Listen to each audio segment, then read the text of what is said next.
အပြစ်မကင်းတဲ့အပြစ်မကင်းတဲ့အတွေးတွေအပြစ်မကင်းတဲ့အပြောတွေအပြစ်မကင်းတဲ့အလုပ်တွေလုံးစီအတွက်ကြောင့်ဒီဘဝကသေလို့နောက်ဘဝလည်းပဲအကောင်းမဖြစ်ဘူးလို့သူဆိုလို့တယ်ပေါ့ဒုက္ခတိရဲ့အတိပ္ပယ်ကမကောင်းတဲ့အလားအလာရှိတယ်မကောင်းတာပဲဖြစ်မယ်အကျင့်အကြံပြောဆိုလဲကောင်းမှာမဟုတ်ဘူးသေတော့လည်းကောင်းမှာမဟုတ်ဘူးလို့ဆိုလို့တယ်ဘယ်မှမကောင်းတော့စိတ်မှာအညစ်အကြေးကပ်နေပြီဆိုရင်အဲ့ဒီလူကမကောင်းတာပဲဖြစ်မယ်လို့သူဆိုလို့တယ်အဲ့တော့မြတ်စွာဘုရားဥပမာလေးနဲ့ဟောတယ်ဥပမာမဲ့တဲ့အဝတ်ထည်တစ်ခုဟာညစ်ပေပြီးတော့ကြီးဆွဲနေတယ်ဆိုတော့အဲ့ဒီကြီးဆွဲနေတဲ့အဝတ်ထည်ကိုဆေးဆိုးသမားကအယောင်တစ်ခုဆိုဖို့ကြိုးစားတယ်အညိုရောင်ပဲဖြစ်စေအဝါရောင်ပဲဖြစ်စေအနီရောင်ပဲဖြစ်စေပန်းရောင်ပဲဖြစ်စေအယောင်တစ်ခုဆိုဖို့ကြိုးစားလို့ရှိရင်တဲ့ညစ်ပေနေတဲ့အဝတ်ကိုဆိုးလို့ရှိရင်ဘယ်တော့မှဒီအယောင်ဟာကောင်းမှာမဟုတ်ဘူးတဲ့ကောင်းလဲကောင်းမှာမဟုတ်ဘူးလှလဲလှမှာမဟုတ်ဘူးတဲ့ဘာလို့လို့ဆိုအဝတ်ကမတန့်ရှင်းလို့ပဲဖြစ်တယ်ဒါရှင်းရှင်းလေးလူတိုင်းနားလဲအောင်ဥပမာပေးတာမြတ်စွာဘုရားနော်အဝတ်ထဲကညစ်ပေနေတာကိုဆေးဆိုးမယ်ဆိုရင်တဲ့တောက်ပပြီးတော့တန့်ရှင်းတဲ့အယောင်မရနိုင်ဘူးလို့ဆိုလို့တယ်ပေါ့ဘာအယောင်ဆိုးဆိုးကောင်းမှာမဟုတ်ဘူးအကောင်းမရဘူးလို့ဆိုလို့အဲ့ဒီအတိုင်းပဲတဲ့လူတွေရဲ့စိတ်ဟာဒီအညစ်အကြေးတွေနဲ့ညစ်ပေနေမဲ့ဆိုလို့ရှိရင်ဘာတွေးဘာပြောဘာလုပ်လို့ကောင်းမဖြစ်ဘူးသေတော့လည်းကောင်းတဲ့ဘုံမရောက်ဘူးလို့သူတို့ပြောတာဒါအလွန်တတိထားစရာကောင်းတဲ့မြတ်စွာဘုရားရဲ့ဆုံးမသွန်သင်ချက်ပဲစိတ်သာရှင်စောဘုရားဟောဆိုပြီးတော့ဆိုလေးရှိကြတယ်ဒါစိတ်သာဆိုတာစိတ်အဓိကလို့သဘောကိုဆိုလိုတာပေါ့စိတ်တန်ရှင်းအောင်လုပ်ဖို့အရေးကြီးတယ်ဆိုကျန်တဲ့တွေကမလိုအပ်ဘူးလို့ဒီလိုပြောတာတော့မဟုတ်ဘူးနော်စိတ်တန်ရှင်းမှုအရေးကြီးတယ်စိတ်တန်ရှင်းမှုအရေးကြီးတယ်ဆိုကိုယ်ကြတော့ညစ်တိညစ်ပတ်နေတာတော့အဲ့ညစ်တိညစ်ပတ်တယ်လို့ပြောတာမဟုတ်ဘူးနော်တကယ်အရေးကြီးတာတော့လူဟာခန္ဓာကိုယ်ဘလောက်တန့်နေစိတ်တန်ရှင်းမှုကအရေးကြီးတယ်ဆိုတဲ့အကြောင်းပြောတာစိတ်က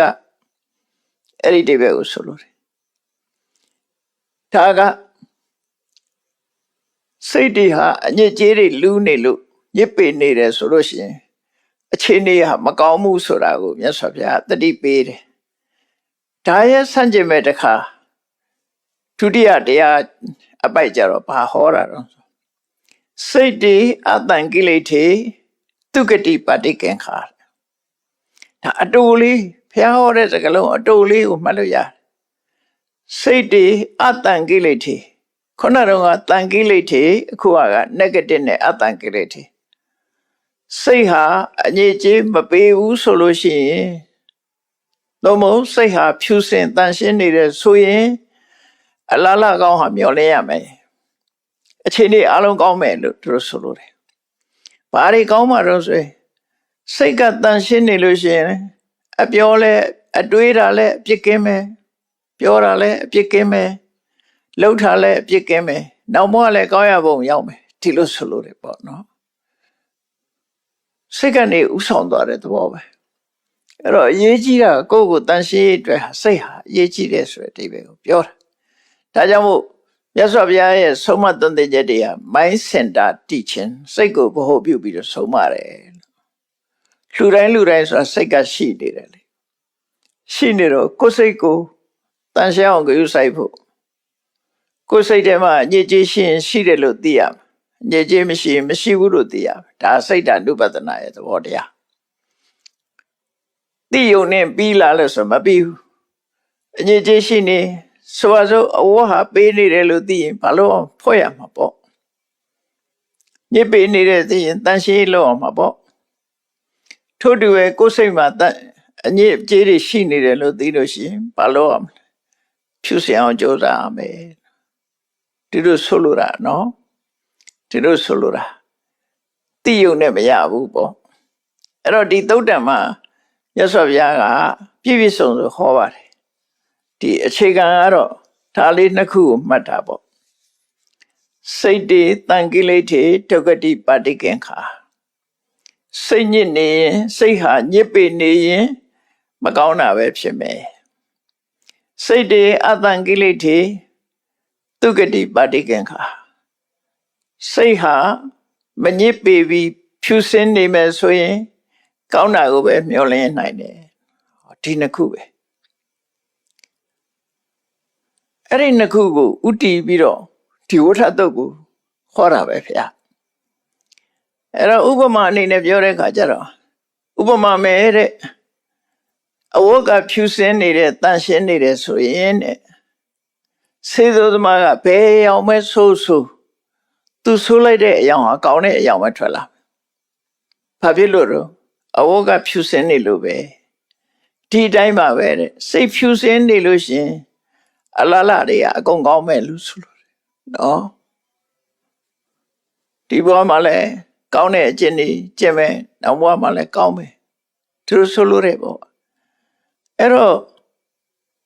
ဒုက္ခတိဆိုတဲ့နေရာမှာအထက်ကထာကဖြည့်ဆွက်ပြီးရှင်းထားတာလေးလည်းမှတ်စရာကောင်းတယ်ပေါ့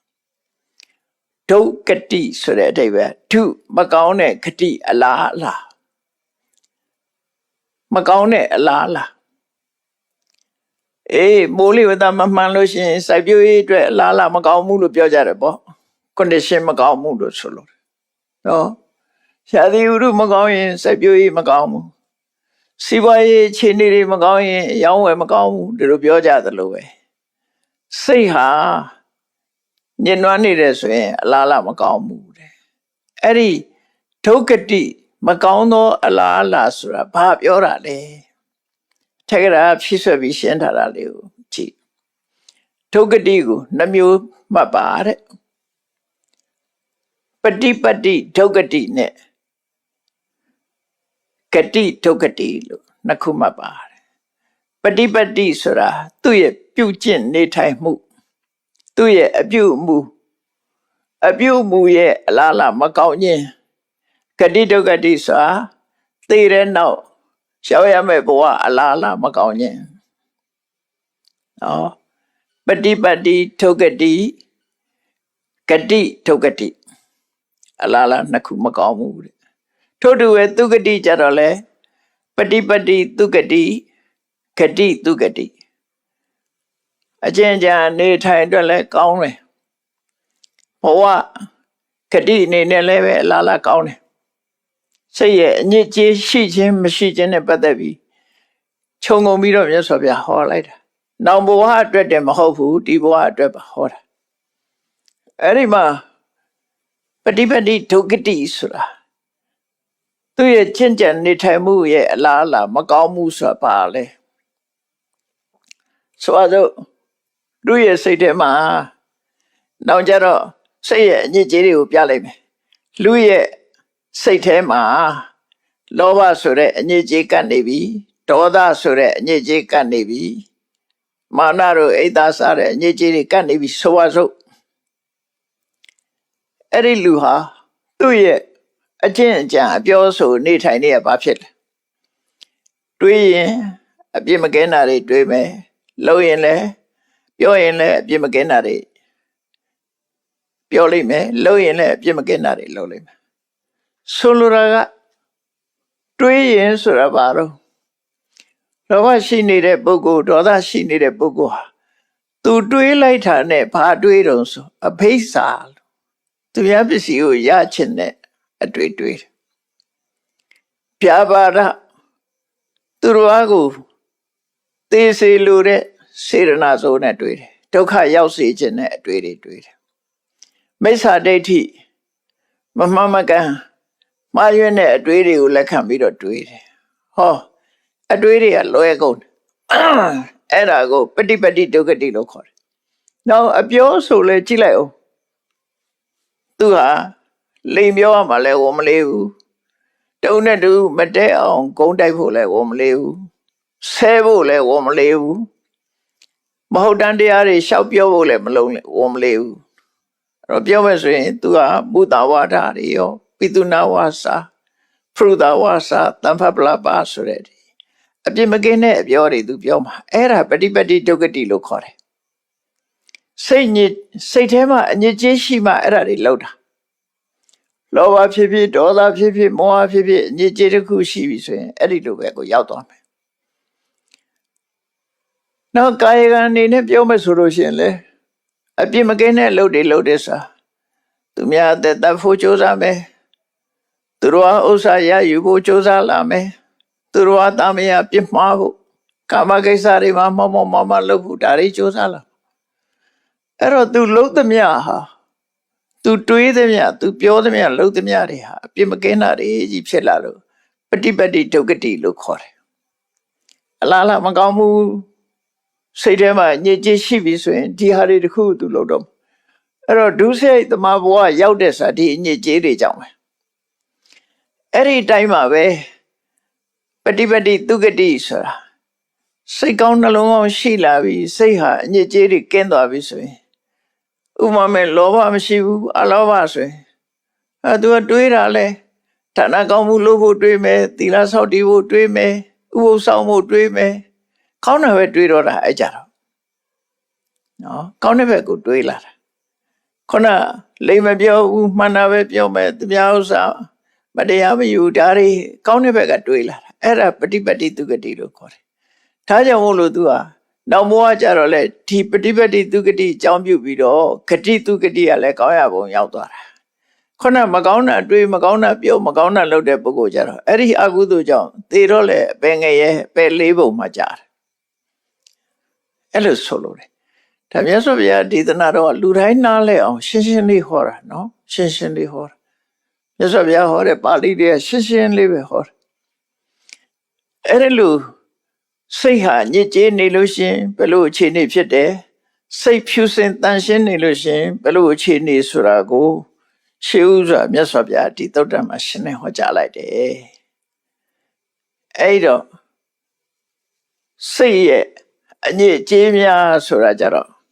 ဒီသုတ္တမှာဘယ်ဟာတွေဟာစိတ်ရဲ့အညစ်အကြေးလဲအဲ့ဒါသိဖို့လိုလာတယ်စိတ်ဟာဘယ်ဟာတွေကြောင့်စိတ်ဟာညစ်ကြေးဖြစ်နေတယ်ဆိုတာစိတ်ရဲ့အညစ်အကြေးကိုမြတ်စွာဘုရား16မျိုးထုတ်ပြတာအတွဲလိုက်8တွဲထုတ်ထားတော့16မျိုးရှိတယ်အဲ့ဒါတွေကိုသိထားဖို့လိုတယ်ကိုယ်စိတ်ထဲမှာအဲ့ဒီ16မျိုးတွေကတစ်ခုခုဖြစ်ပြီဆိုရင်ဒါစိတ်ရဲ့အညစ်အကြေးတွေကိုမှရှိနေပြီဆိုတာသိရအဲ့ဒါသိဖို့ဟောတာမြတ်စွာဘုရားစိတ်ဟာညစ်ပေတယ်ဆိုတာဘာတွေနဲ့ညစ်ပေတာလဲလူတွေရဲ့အဝတ်ကြတော့ရှွန့်နဲ့ပေးနိုင်တယ်မှင်နဲ့ပေးနိုင်တယ်တခြားတွေညစ်ကြေးတွေမျိုးစုံပေးနိုင်တယ်စိတ်ကြတော့ရှွန့်ညွန့်တွေကပေးတာမဟုတ်ဘူးမှင်တို့စွန်းတာမဟုတ်ဘူးတခြားညစ်ကြေးတွေမပေးဘူးစိတ်ကိုညစ်နွမ်းစေတတ်တဲ့အရာတွေကဒီ16မျိုးရှိတယ်အဲ့ဒီ16မျိုးကိုမှတ်ကြည့်လိုက်နော်မြတ်စွာဘုရားတစ်ခုချင်းဟောတော်မြတ်စွာဘုရားစဘယ်လိုဟောတော့ဆိုစိတ်ရဲ့အညစ်အကြေးကိုဥပကိလေသာလို့ခေါ်တယ်ကိလေသာဆိုတဲ့စကားကိုတော့လူတိုင်းသိနေကြတယ်နော်ဒီမှာဥပဆိုတာလေးထည့်ထားပြီးဥပကိလေသာပနောက်ကကာကြီးကိုနှလုံးဆင်းနေပြီးဥပကိလေသာဥပကိလေသာလို့မသုံးမနဲ့ဥပကိလေသာဒါကတော့စကားလုံးရဲ့အနေထားတစ်ခုပြောတာရိုးရိုးကိလေသာလို့မသုံးမနဲ့စိတ်ရဲ့အညစ်အကြေးတွေကိုဥပကိလေသာလို့ခေါ်တယ်မြတ်စွာဘုရားနော်စိတ်ဟာစိတ်ပဲစိတ်မှာကပ်နေတဲ့အညစ်အကြေးတွေက16မျိုးရှိတယ်ဒါတိသုတ္တမှာဟောတဲ့16မျိုးနော်16မျိုးရှိတယ်အဘိဓမ္မာအရာပြောမယ်ဆိုရင်စိတ်ရဲ့အညစ်အကြေးတွေဟာအကုသိုလ်စေတသိက်14မျိုးဟာစိတ်ရဲ့အညစ်အကြေးပဲလေအဘိဓမ္မာသင်မှုတဲ့ပုဂ္ဂိုလ်တွေကြည့်မယ်ဆိုရင်အကုသိုလ်စေတသိက်14ခုရှိတယ်အဲ့ဒီ14ခုဟာစိတ်ရဲ့အညစ်အကြေးပဲကိလေသာ10ပါးရှိတယ်အဲ့ဒါလည်းစိတ်ရဲ့အညစ်အကြေးပဲတန်ရောစဉ်10ပါးတို့အနုတ္တယ9ပါးတို့ဒါတွေကလည်းအလုံးပေါင်းရင်စိတ်ရဲ့အညစ်အကြေးတွေရှိပဲနော်အကုသိုလ်တွေမှန်သမျှစိတ်ရဲ့အညစ်အကြေးပဲလို့သို့တော့ဒီသုတ္တမှာ